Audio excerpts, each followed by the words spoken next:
안녕하세요. 저는 성남에 사는 올해 72이 된 박순덕이라고 합니다.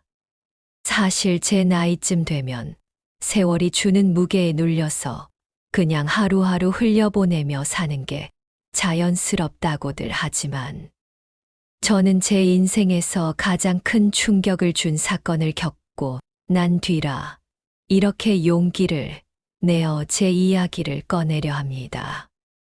3년 전 남편을 먼저 떠나보내고 혼자가 된 뒤, 저는 아들 내외와 손자와 함께 경기도 성남의 한 아파트에서 살았습니다.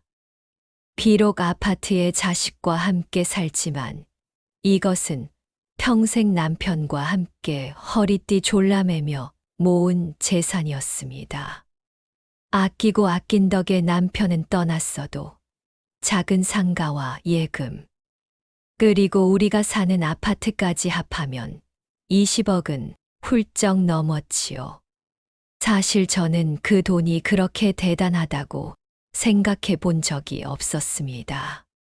그냥 우리 가족이 함께 웃으며 살아가면 충분하다 여겼습니다. 남편이 세상을 떠나던 날을 지금도 생생히 기억합니다. 병원에서 마지막 숨을 거두기 전까지도 남편은 제 손을 꼭 잡고 말했죠. 순덕아, 우리가 모은 재산은 전부 가족을 위한 거야. 아들 내외 잘 챙기고, 준호도 잘 키워. 그리고 무엇보다 내가 건강하게 오래 살아줘야 해. 그때는 그저 남편의 마지막 당부라고만 생각했습니다. 설마 그 재산 때문에 이런 일이 벌어질 줄은 몰랐죠. 장례를 치르고 집으로 돌아와서도 며느리 미선이는 정말 헌신적이었습니다. 저는 남편을 잃은 슬픔에 며칠째 제대로 밥도 못 먹고 있었는데 미선이가 죽을 끓여서 떠먹여주며 말했어요. 어머니, 아버님이 하늘에서 보시면 속상해 하실 거예요. 어머님이 건강해야 저희도 마음이 놓여요. 그런 미선이가 늘 고마웠습니다. 저를 위해 불편한 곳이 없는지 자주 확인해주고 식사 시간에도 음식을 정성껏 차려주었죠. 나이가 든다는 게 성한 곳보다 아픈 곳도 많아지니 혼자 가기 어려웠던 병원에도 데려가주고 의사 선생님께서 하시는 말씀을 꼼꼼히 기억해 챙겨주는 모습에 저는 큰 위안을 얻었습니다. 어머니, 오늘 병원 가시는 날이죠. 약은 꼭 챙겨 드세요. 약 드시고 저랑 같이 가요. 특히 혈압약을 챙겨주는 일은 미선이가 매일같이 해주는 일이었습니다. 아침마다 정해진 시간에 물과 함께 가져다 주면서 꼭 제가 다 드시는지까지 확인했어요. 처음엔 그런 세심함이 고마웠습니다. 하지만 그런데 이렇게 병원을 다니는데도 언제부터인지 기억은 잘 나지 않지만 제 몸이 조금씩 이상해지기 시작했습니다. 괜히 어지럽고 머리가 맑지 않고 기억이 깜박깜박 희미해지는 날이 잦아졌습니다. 친구랑 통화를 하다가도 했던 일을 설명하기 어렵다던지 뭔가 말할 게 있어서 불렀는데 기억이 나지 않는다던지 처음엔 정말 별거 아닌 일이었습니다. 마트에서 장을 보다가 뭘 사러 왔는지 깜빡한다든지 텔레비전을 보다가 갑자기 졸음이 쏟아진다든지 그럴 때마다 미선이는 더욱 저를 챙겼어요. 어머니, 요즘 많이 피곤해 보이세요. 약 드시고 푹 주무세요. 그리고 매번 따뜻한 물과 함께 약을 가져다 주었죠. 저는 미선이의 정성에 감동하면서도 한편으로는 제 몸의 변화가 걱정되었습니다. 동네 친구들과 만날 때도 이상한 일들이 자꾸 생겼어요. 오랫동안 알고 지낸 친구를 부르려는데 갑자기 떠오르지 않는다든지, 어제 했던 일을 오늘 또 다시 똑같이 하려고 한다든지, 친구들도 걱정스러운 눈으로 저를 바라보며 말했어요. 순덕아, 요즘 많이 힘들어 보인다. 병원에서 정밀 검사 한번 받아봐. 그런 말을 들을 때마다 마음이 무거웠지만 예전과 다르게 문제가 있다는 걸 인지하면서 나도 나이가 드니 그런가 보다 세월 탓을 하며 그렇게 생각하며 대수롭지 않게 넘겼습니다. 그런데 어느 날부터는 정말 심각한 증상들이 나타나기 시작했어요. 밤에 잠을 자고 일어나면 어디 있는지도 모를 정도로 의식이 흐릿했고, 낮에도 몇 시간씩 깊이 잠드는 일이 잦아졌습니다. 아들 정호는 직장일로 바빠서 집에 있는 시간이 거의 없었고, 그런 제 모습을 유일하게 지켜보는 건 미선이뿐이었어요. 하지만 그 뒤에는 제가 상상도 못할 비밀이 숨어 있었습니다. 어느 날 저녁이었습니다. 저는 저녁을 먹고 여느 때와 다름없이 방에 앉아 쉬고 있었습니다. 그런데 손자 준호가 호다닥 제 방으로 달려왔습니다. 들어올 때의 호기와 다르게 쭈뼛쭈뼛하길래 제가 따뜻하게 안아주니 10살밖에 안 된 아이가 심각한 얼굴로 제 손에 작은 약병을 쥐어주더군요. 할머니, 엄마가 이상해요. 엄마가 할머니 약에 이걸 넣는 걸 봤어요. 몰래 넣고 감추길래 이상해서 가져왔어요. 그 순간 제 심장은 덜컥 내려앉았습니다.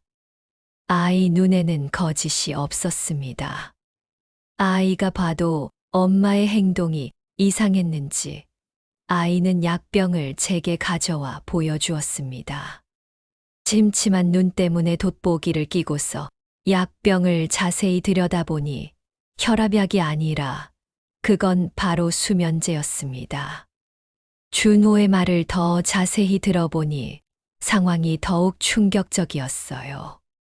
아이는 며칠 전부터 엄마의 이상한 행동을 목격했다고 했습니다.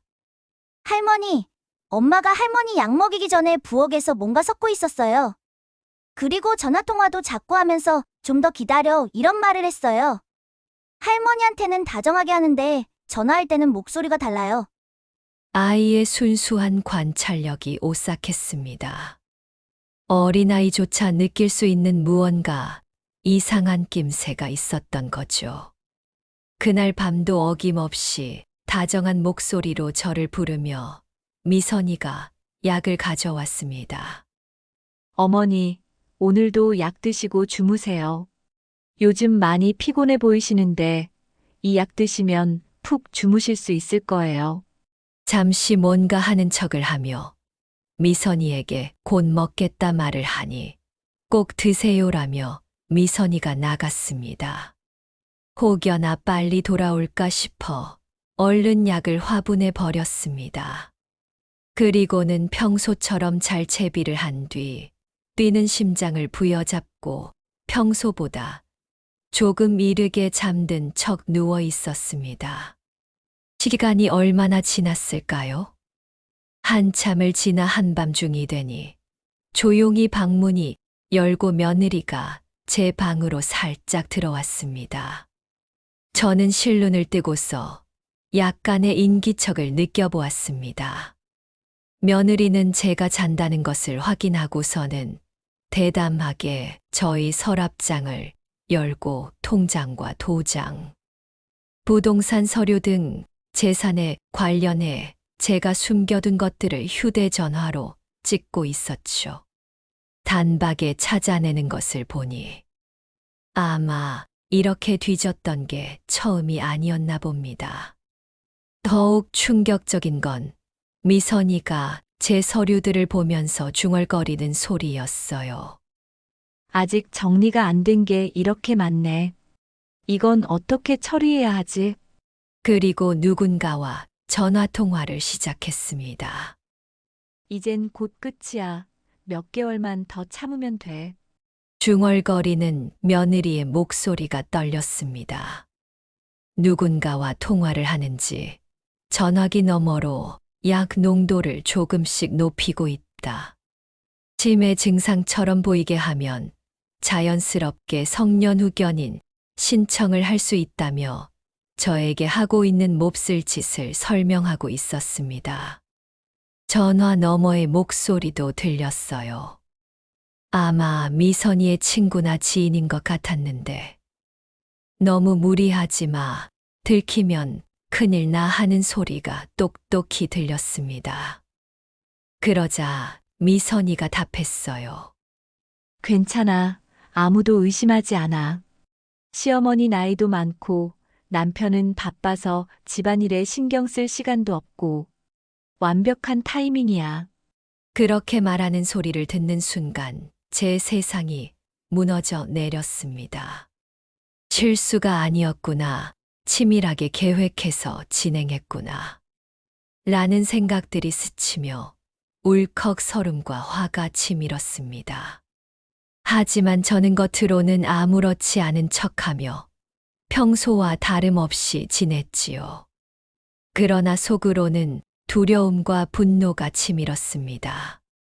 다음 날부터 저는 미선이를 새로운 시각으로 바라보게 되었어요.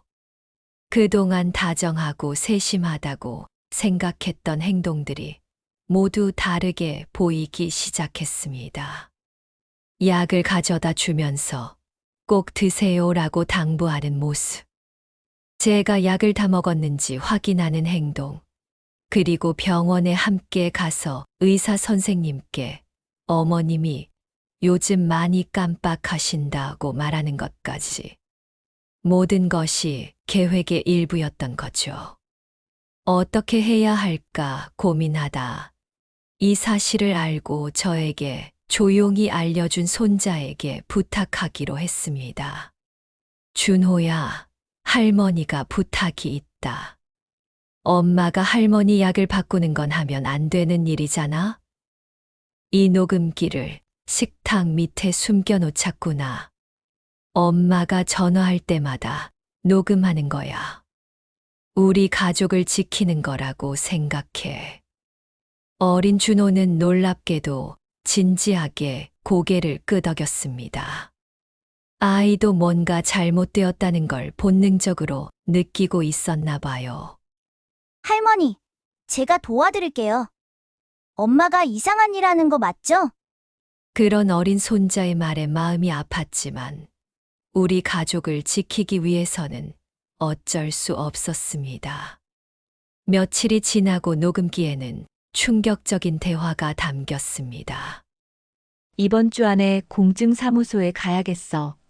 그나마 정신이 있을 때였다고 인정받게. 할머니 상태가 점점 나빠진다고 하면 돼. 그리고 나서 약 농도를 더 올려야겠어. 아들은 아직 몰라. 바쁘니 집에 엄마를 볼 시간이나 있겠어? 바보같이 내가 엄마에게 잘할 거라고만 믿고 있거든. 더 무서운 건 며느리가 구체적인 계획을 세우고 있다는 거였어요. 녹음된 내용을 들어보니 언제 공증을 받을지, 어떤 서류를 준비할지, 심지어 제가 완전히 의식을 잃었을 때를 대비한 계획까지 있었습니다. 병원에서도 치매 진단받는 건 어렵지 않을 거야. 이미 증상들이 나타나고 있으니까. 의사들도 나이를 생각하면 당연하다고 생각할 거고. 그 목소리를 들으며 저는 온몸이 얼어붙었습니다. 그저 어린 손자의 순수한 관찰력과 용기가 아니었다면 저는 정말 모든 것을 잃을 뻔했습니다. 녹음 증거를 모으는 동안에도 이를 까마득히 모르는 미선이는 여전히 저에게 다정했어요. 아침마다 어머니 안녕히 주무셨어요? 하며 밝게 인사하고 약을 가져다 주면서 건강하셔야 해요. 라고 말했습니다. 그런 이중적인 모습이 더욱 소름 끼쳤어요. 그러던 어느 날 저는 며느리를 불렀습니다. 미선아, 잠깐 이야기 좀 하자꾸나. 평소처럼 다정하게 웃는 며느리 앞에서 저는 차분히 말했습니다. 그동안 내가 나한테 먹인 게 혈압약이 아니라는 걸 알고 있다. 그러자 며느리의 얼굴이 한순간에 하얗게 질렸습니다. 하지만 여전히 거짓말을 하려고 했어요. 어머니, 무슨 말씀이세요? 제가 왜 그런 일을? 저는 녹음기를 켜고 그녀가 통화한 내용 중 일부를 들려주었습니다. 그 순간 방 안의 공기가 차갑고 무겁게 가라앉았습니다. 미선이의 얼굴에서 마지막 남은 가면마저 벗겨지는 것 같았어요. 그래요, 맞아요. 어머니가 치매 걸리기 전에 재산 정리하려 했어요. 나중에 문제되는 것보다 낫잖아요. 그간 착하다고 믿었던 며느리는 오히려 뻔뻔하고 당당하게 말했습니다. 어차피 어머니 나이에 혼자 그 많은 재산 관리하기 힘들잖아요. 정우 오빠도 바쁘고 결국 제가 다 챙겨야 하는 거잖아요. 차라리 법적으로 정리하는 게 나아요. 살짝 충격을 받았지만 저는 단호히 말했습니다. 거짓말 그만해라. 넌 나를 서서히 없애려 했지. 수면제 양을 조금씩 늘려가면서 그 순간 미선이의 표정이 완전히 바뀌었어요. 이제 더 이상 숨길 것도 없다는 듯이 차갑게 말했습니다. 네, 맞아요. 하지만 죽이려던 건 아니에요. 그냥 조용히 잠들게 하려던 거였어요. 고통 없이요. 그 말에 저는 온몸이 떨렸습니다. 정말로 제 목숨을 노리고 있었던 거죠. 그날 오후 저는 며느리 몰래 아들을 불렀습니다. 바빠 집안에 신경을 쓰지 못했던 아들은 이런 일을 그간 전혀 모르고 있었던 모양입니다. 저는 손자와 함께 모은 이 사건에 관련된 모든 걸 보여주었습니다. 녹음 파일, 약병, 몰래 찍은 재산 관련 사진들까지. 아들 정호는 한동안 충격에 멍하니 말을 잊지 못하더니 눈물을 글썽이며 말했습니다. 엄마, 제가 너무 바빠서 아무것도 몰랐네요. 죄송해요. 미선이가 이렇게까지 할 줄은. 정호야, 내 잘못이 아니야. 누가 상상이나 했겠니? 하지만 이제 우리가 해야 할 일이 있어. 저는 고개를 끄덕이며 말했습니다. 괜찮다. 하지만 이제 우리가 해야 할 일이 있어. 아들은 분노와 배신감으로 온몸을 떨었어요. 자신이 사랑했던 아내가 그리고 자신의 어머니를 그렇게 돌봐준다고 생각했던 사람이 실제로는 어머니를 해치려 했다는 사실을 받아들이기 힘들어 했습니다. 엄마, 정말 미안해요. 제가 집에 더 자주 있었다면, 제가 더 관심을 가졌다면. 정호야, 이건 내 잘못이 아니야. 누구도 예상할 수 없었던 일이야. 아니나 다를까 저녁이 되자 며느리가 약을 가져왔습니다. 아직 성년후견인이 될 정도로 제 정신을 온전치 못하게 할 상황이 아니어서 그랬을지도 모르겠습니다. 그러나 약을 가져왔을 때 저는 단호히 말했습니다. 미선아, 난 이제 이 약 안 먹을래. 이건 그냥 혈압약은 아니잖니. 그때 아들이 들어와 울분에 찬 목소리로 말했습니다.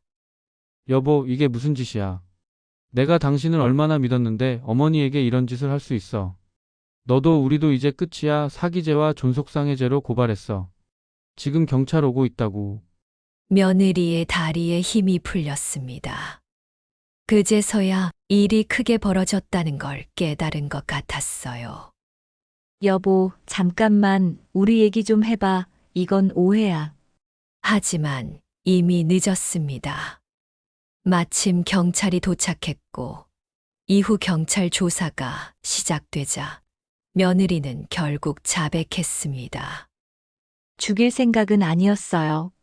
그냥 치매처럼 보여서 성년후견인이 되고 싶었을 뿐이에요. 성년후견인이 되는 정도만 몸을 상하게 하려고 했지, 나쁜 의도는 정말 없었어요. 하지만 경찰 조사 과정에서 더욱 충격적인 사실들이 드러났습니다. 며느리는 이미 몇 달 전부터 제 명의로 대출을 알아보고 있었고, 심지어 보험 수익자를 자신으로 변경하려고 시도한 흔적도 있었어요. 며느리는 충격적이게도 남편이 세상을 떠난 직후부터 이런 생각을 품고 있었다고 했습니다. 참 오래전이죠. 조금만 더 치밀했다면 꼼짝없이 당했겠구나 라는 생각이 스치며 저는 그저 눈을 감고 한숨을 내쉴 수밖에 없었습니다. 경찰서에서 조사를 받으면서 더 많은 진실이 밝혀졌어요. 미선이는 다른 공범도 있었고, 이런 수법을 여러 노인들에게 써보려고 계획하고 있었다는 것도 알게 되었습니다. 저는 정말 첫 번째 희생자가 될 뻔했던 거죠. 나는 내가 힘들 때 도와주려 했다. 혼자인 나를 걱정해서 외롭지 않게 이야기도 들어주고 나를 챙기는 것이 진심으로 느껴져서. 그리고 애가 클수록 돈이 많이 드니 준호 학원비도 사업하는 아들에게도 힘이 되고 싶었지. 그런데 내가 원한 건 내 목숨과 돈이었구나. 제 말에 아들은 눈물을 흘렸고 며느리는 고개를 떨어뜨렸습니다. 재판 과정도 길고 힘들었어요. 며느리는 끝까지 어머니를 위해서 했다고 주장했지만 증거는 명확했습니다. 녹음 파일, 약병, 그리고 어린 손조 준호의 증언까지. 모든 것이 그녀의 계획적인 범행을 증명했어요. 그 일로 며느리는 뉘우쳤다고는 하지만 법의 심판을 피할 수는 없었습니다.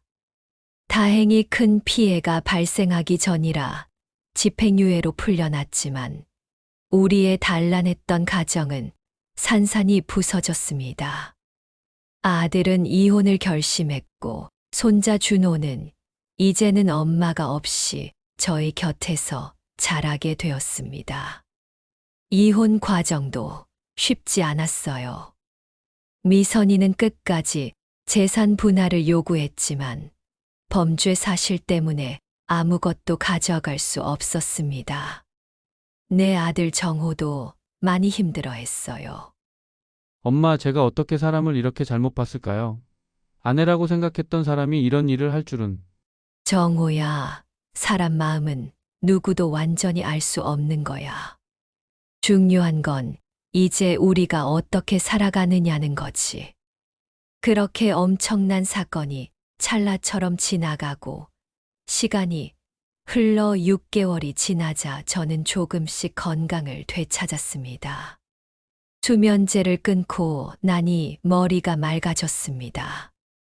처음 며칠은 정말 힘들었어요. 몸에서 수면제 성분이 빠져나가면서 오히려 잠을 못 이루는 날들이 계속되었거든요. 하지만 점차 원래 제 모습을 되찾아가는 것을 느낄 수 있었습니다. 기억력도 돌아오고 어지러움도 사라지고 무엇보다 정신이 맑아졌어요. 할머니, 이제 진짜 괜찮으세요? 준호가 걱정스러운 눈으로 매일 물어봤어요. 그 작은 용기 있는 손자 덕분에 우리 가족이 구원받았다는 생각에 가슴이 뭉클했습니다. 드디어 정상적인 생활을 할 수 있게 되었고, 이제는 손자를 챙기며 함께 밥을 먹고 웃을 수 있게 되었습니다. 하지만 회복 과정이 순탄하지만은 않았어요. 가끔씩 밤에 잠들기 전에 그때 일들이 떠올라서 잠을 설치는 날도 있었고, 누군가 방에 들어오는 소리만 들어도 가슴이 두근거리곤 했습니다. 트라우마라는 게 이런 건가 싶었어요. 그런 저의 상태를 지켜보던 정호가 어느 날 말했습니다. 엄마 상담을 한번 받아보시는 게 어떨까요? 이런 일을 겪으시고 나서 힘드실 텐데. 처음엔 거부했어요. 제 나이에 무슨 상담이냐. 시간이 지나면 다 괜찮아질 거라고 생각했죠. 하지만 준호가 학교에서 상담 선생님께 이 일을 털어놓고 온 뒤로 생각이 바뀌었어요. 할머니, 선생님이 그러는데 할머니가 많이 힘드실 거래요.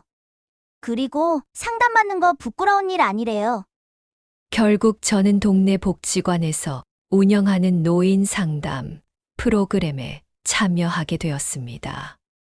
처음엔 어색했지만 비슷한 일을 겪은 다른 어르신들의 이야기를 들으면서 제가 혼자가 아니라는 걸 알게 되었어요. 요즘은 이런 일이 정말 많대요. 가족들이 어르신들 재산을 노리는 경우가. 상담사 선생님의 말에 따르면 저 같은 사례가 생각보다 많다고 했습니다. 다행히 저는 일찍 발견해서 큰 피해를 보지 않았지만 어떤 분은 정말 모든 재산을 다 잃기도 했다고 하더라고요. 상담을 받으면서 저는 많은 것을 배웠습니다. 가족이라는 이름으로 저질러지는 범죄들, 그리고 그런 상황에서 어떻게 자신을 보호해야 하는지도 알게 되었어요. 몇 개월이 지나고 나서는 저희 집에도 새로운 일상이 자리 잡았습니다. 정호는 이혼 후 더욱 집안일에 신경을 쓰게 되었고, 준호는 엄마 없이도 씩씩하게 자라고 있었어요.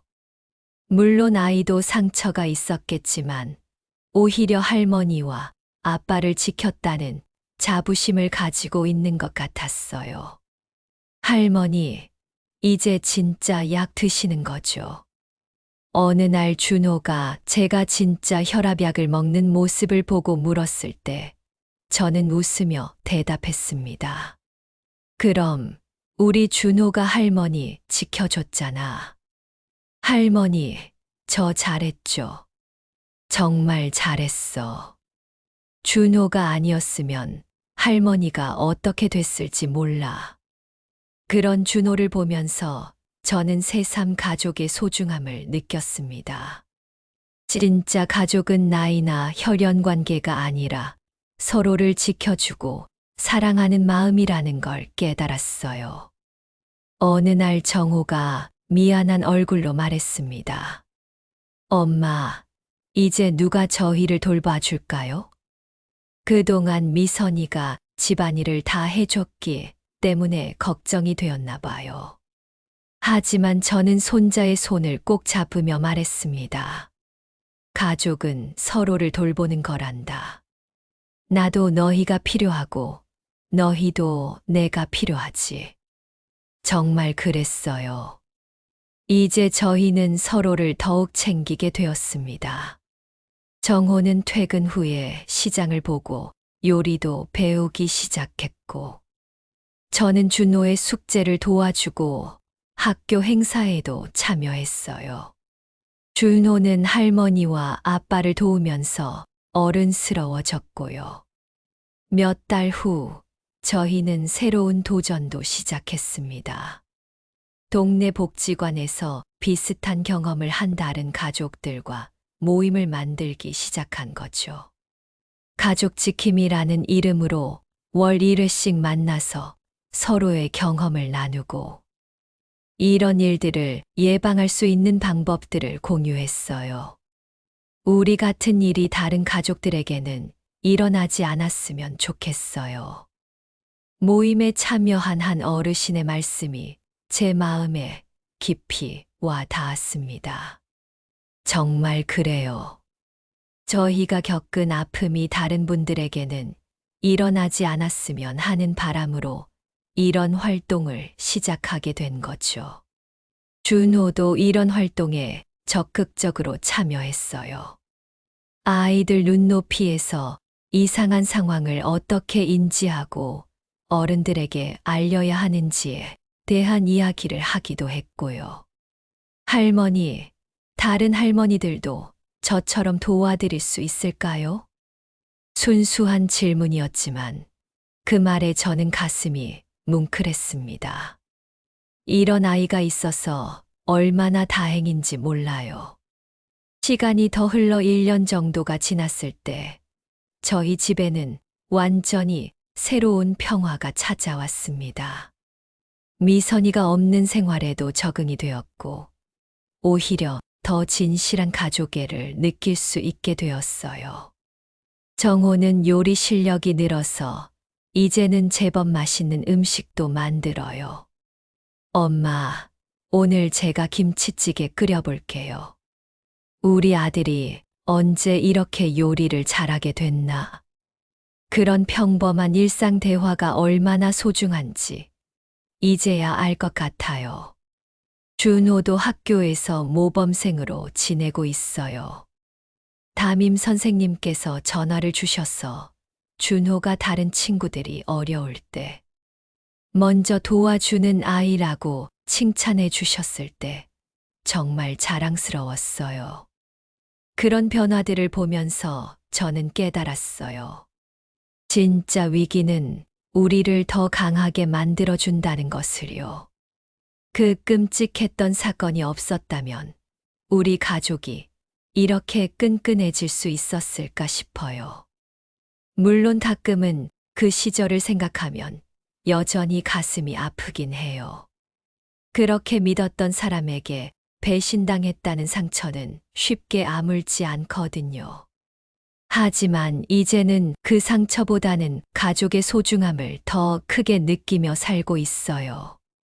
어느 날 저녁 준호가 갑자기 물었어요. 할머니, 엄마가 그런 일 안 했으면 어땠을까요?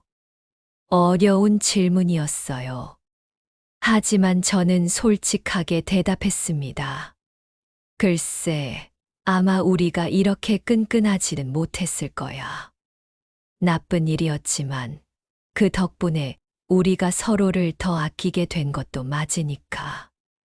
그럼 다행인 건가요? 다행이라고 할 수는 없지만 그 일을 통해 배운 게 많다는 건 확실해.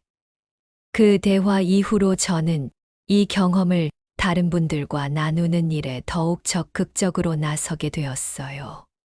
복지관에서 강의도 하고 때로는 경찰서에서 노인 대상 범죄 예방 교육에도 참여했습니다. 어르신들, 가족이라고 해서 무조건 믿으면 안 됩니다. 의심스러운 일이 있으면 주저하지 말고 도움을 요청하세요. 제 경험담을 듣고 우리 집에도 비슷한 일이 라며 상담을 요청하시는 분들이 생겼어요. 그럴 때마다 저는 최대한 도움이 되려고 노력했습니다. 그렇게 우리 가족은 새로운 시작을 하게 되었습니다. 어렵고 마음 아픈 일이 다 지나갔다고 생각하니 한편으로는 마음이 편안해졌지만 이런 일들이 다시는 일어나지 않기를 바라는 마음에 사연을 드렸습니다. 미선이와의 일이 있고 나서 2년이 지난 지금 저희 가족은 완전히 새로운 모습으로 살고 있어요. 정호는 재혼에 대한 생각은 전혀 없다고 해요. 엄마, 저는 이제 엄마와 준호만 있으면 충분해요. 다른 사람은 필요 없어요. 그런 말을 들으면 한편으로는 안쓰럽기도 해요. 아직 젊은 나이인데 저와 준호 때문에 새로운 인연을 포기하는 것 같아서요.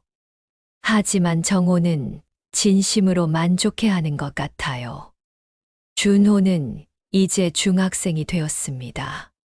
사춘기가 시작되어서 가끔은 말수가 줄기도 하지만 여전히 할머니를 잘 챙겨줘요. 할머니, 학교에서 노인학대 예방 포스터 그리기 대회가 있는데 할머니 이야기로 그려도 될까요? 그런 준호를 보면 정말 기특해요. 그 어린 나이에 겪었던 일들이 상처가 되기보다는 다른 사람을 도우려는 마음으로 승화된 것 같아서요. 요즘 저는 건강도 많이 좋아졌어요. 정기적으로 병원 검진도 받고, 이제는 정호나 준호와 함께 가는 게 아니라 혼자서도 갈 수 있게 되었어요. 무엇보다 머리가 맑아져서 기억력도 예전만큼 좋아졌고, 복잡한 일들도 스스로 처리할 수 있게 되었습니다. 동네 사람들 사이에서는 저희 이야기가 꽤 알려져 있어요. 처음에는 부끄럽고 창피하다고 생각했는데, 이제는 다른 분들에게 도움이 될 수 있다면 좋다고 생각해요. 박 할머니네는 정말 대단해. 그런 일을 당하고도 이렇게 씩씩하게. 이웃 할머니들의 이런 말을 들을 때마다 저는 웃으며 대답해요. 우리 모두 조심해야 해. 가족이라고 해서 방심하면 안 되거든. 이 사건은 실제로 2023년 성남에서 일어난 일을 각색한 것입니다. 이 이야기는 실제 사건을 바탕으로 각색한 픽션입니다. 실제로는 며느리가 아닌 다른 가족 구성원이 관련된 사건이었으며, 다행히 심각한 피해가 발생하기 전에 해결되었습니다. 나이가 들어 혼자 집안에 있게 되면 어떤 일을 겪을지 누구도 장담할 수 없습니다. 혹시라도 어르신들 곁에서 이상한 낌새가 느껴진다면 절대 혼자 끙끙 앓지 마시고 주변에 도움을 요청하세요. 전문가들은 말합니다. 고령화 사회에서 이런 재산 관련 범죄가 증가하고 있다고요. 하지만 오늘 이야기에서 보듯이 가장 중요한 건 가족 간의 신뢰와 소통입니다. 가족들은 어르신들의 말씀에 더 귀 기울여 주시기 바랍니다. 고령자를 대상으로 한 재산 범죄는 갈수록 지능화되고 있어 각별한 주의가 필요합니다. 의심스러운 상황이 발생한다면 경찰서나 노인보호 전문기관 1577-1389로 전화를 하시면 언제든 도움을 받을 수 있습니다. 저는 이번 일을 통해 가족이란 무엇인지 다시 생각하게 되었습니다. 가족은 서로의 짐이 아니라 서로를 지켜주는 울타리라는 걸 말이지요. 그리고 진정한 사랑은 조건이 없다는 것도 배웠어요. 재산이나 이익 때문에 하는 행동은 사랑이 아니라는 걸 뼈저리게 깨달았습니다. 지금 저희 가족은 예전보다 더 행복해요. 물론 경제적으로는 정호 혼자 벌이라 예전보다 여유롭지는 않지만 마음만큼은 훨씬 평안하고 든든해요. 서로를 의심하지 않고 진심으로 아끼고 사랑한다는 확신이 있으니까요. 오늘 이야기는 여기서 마치겠습니다. 다음 이야기에서도 더 흥미진진한 이야기로 찾아뵙겠습니다. 좋아요, 댓글, 구독, 알람은 더 많은 이야기 제작에 힘이 됩니다. 지금까지 사연당에서 전해드렸습니다. 감사합니다.